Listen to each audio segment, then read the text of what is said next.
আসসালামু আলাইকুম। অবৈধ অভিবাসন রোধে ভিসা স্থগিতের হুঁশিয়ারি দিল যুক্তরাজ্য। বিস্তারিত জানতে সম্পূর্ণ ভিডিওটি মনোযোগ সহকারে দেখুন, কেননা এটি একটি গুরুত্বপূর্ণ নিউজ হতে যাচ্ছে যারা ইউরোপে পাড়ি জমাতে যাচ্ছেন তাদের জন্য। তার আগে অবশ্যই আমাদের চ্যানেলটি সাবস্ক্রাইব করে পাশে থাকা বেল বাটনটি অন করে রাখবেন পরবর্তী ভিডিওর জন্য। অনিয়মিত প্রবাসীদের ফেরত নিতে অস্বীকৃতি জানানো দেশগুলোর জন্য ভিসা নীতি সীমিত, স্থগিত বা বাতিল করার হুঁশিয়ারি দিয়েছেন যুক্তরাজ্যের নতুন স্বরাষ্ট্রমন্ত্রী শাবানা মাহমুদ। সম্প্রতি লন্ডনে গোয়েন্দা তথ্য বিনিময় সংক্রান্ত সংস্থা ফাইভ আইস এর বৈঠকে তিনি এই হুঁশিয়ারি দেন। এই প্ল্যাটফর্মে যুক্তরাজ্য ছাড়াও যুক্তরাষ্ট্র, অস্ট্রেলিয়া, নিউজিল্যান্ড এবং কানাডার স্বরাষ্ট্রমন্ত্রীরা উপস্থিত ছিলেন।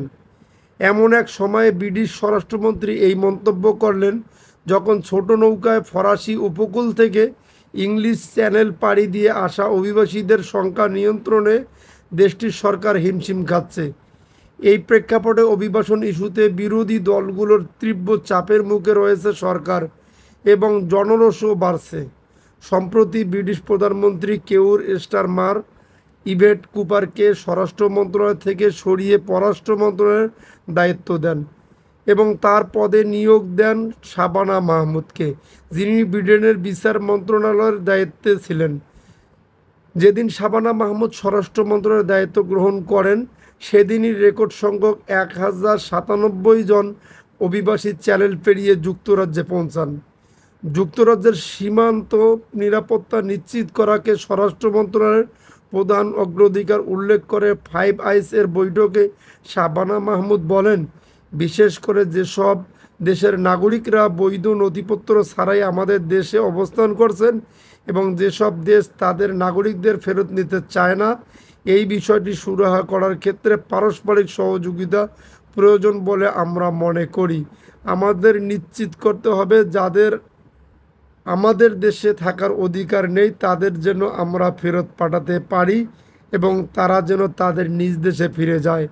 তিনি আরও বলেন, যদি কোনো একটি বা একাধিক দেশ তাদের নাগরিকদের ফেরত নিতে গড়িমসি করে সেক্ষেত্রে আমরা ফাইভ আইএস সম্মিলিত পদক্ষেপ নিতে পারি, আর সেই পদক্ষেপ হবে ভবিষ্যতে সংশ্লিষ্ট দেশগুলোতে ভিসার সুযোগ কমিয়ে দেওয়া। কারণ সবাইকে নিয়ম মেনে চলতে হয়। যদি আপনার কোনো নাগরিকের আমাদের দেশে থাকার অধিকার না থাকে তাহলে আপনাকে তাদের ফিরিয়ে নিতে হবে। তবে ভবিষ্যতে কোনো দেশগুলোকে ভিসা স্থগিতের দেশে অন্তর্ভুক্ত করা হতে পারে তা তিনি নির্দিষ্ট করে বলেননি। ব্রিটিশ প্রধানমন্ত্রী কেউর স্টারমার্ক আরও আগেই বলেছেন যে তিনি ভিসার ক্ষেত্রে অনেক বেশি লেনদেনমূলক পদ্ধতির পক্ষে। গত জুন মাসে প্রধানমন্ত্রী বলেছিলেন, অবৈধ অভিবাসীদের ফিরিয়ে নিতে কোনো দেশ যুক্তরাজ্যকে কতটা সহযোগিতা করবে তার ভিত্তিতে ব্রিটিশ ভিসা ইস্যু করার বিষয়টি তিনি বিবেচনায় রেখেছেন। সাম্প্রতিক ব্রিটিশ প্রধানমন্ত্রীর মুখপাত্র জানিয়েছেন যে অনিয়মিত অভিবাসন মোকাবেলায় ফাইভ আইস জোটের মধ্যে একটি সহযোগিতামূলক চুক্তি হয়েছে এবং এই চুক্তি তাদের অস্ত্র ভাণ্ডারে আরেকটি হাতিয়ার হিসেবে কাজ করবে। তিনি বলেন, এর মধ্য দিয়ে এটাই প্রমাণিত হয় অনিয়মিত অভিবাসন নিয়ন্ত্রণ এবং যাদের এখানে থাকার অধিকার নেই তাদের নিজ দেশে ফেরত পাঠাতে আমরা তাদের সব ধরনের কৌশল প্রয়োগের দৃঢ় প্রতিজ্ঞ। ব্রিটেনের স্বরাষ্ট্র মন্ত্রণালয়ের পরিসংখ্যান অনুযায়ী চলতি বছর ছোট নৌকায় ইংলিশ চ্যানেল পেরিয়ে যুক্তরাজ্যে পৌঁছানো অভিবাসীর সংখ্যা 30,000 ছাড়িয়েছে। শাবানা মাহমুদ এই সংখ্যাকে সম্পূর্ণ অগ্রহণযোগ্য বলে উল্লেখ করেছেন। বার্তা সংস্থা পিএআর বিশ্লেষণ অনুযায়ী চলতি বছর মোট ছোট নৌকায় যুক্তরাজ্যে আসা অভিবাসীর সংখ্যা গত বছরের একই সময়ের তুলনায় 37% বেড়েছে। অক্সফোর্ড বিশ্ববিদ্যালয়ের অভিবাসন ও অভিবাসী পর্যবেক্ষণ সংস্থা মাইগ্রেশন অবজারভেটরি এর পরিচালক ডক্টর মেডিলিন স্যামসন বলেছেন, অনেক দেশেই প্রত্যাখ্যাত আশ্রয় প্রার্থীদের ফেরত পাঠানোর হার কম, কিন্তু সেসব দেশের নাগরিকদের মধ্যে যুক্তরাজ্যের ভিসার চাহিদা অনেক বেশি। তিনি উদাহরণ হিসাবে ভারত, বাংলাদেশ, পাকিস্তান এবং নেপালের কথা উল্লেখ করে বলেন, এই দেশগুলো ভিসা সীমিত করার হুমকির প্রক্রিয়া কিভাবে জানাবে তা নির্ভর করতে তাদের নাগরিকদের জন্য ভিসা পাওয়ার গুরুত্ব কতটা তার ওপর।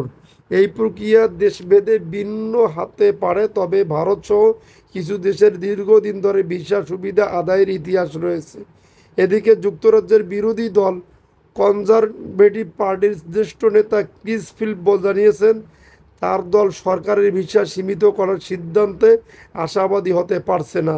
তিনি সামাজিক যোগাযোগ মাধ্যমে এক বার্তায় বলেন, এই লেবার সরকার শুধু কঠোর কথা বলছে কিন্তু কার্যকর কোনো পদক্ষেপ নিচ্ছে না।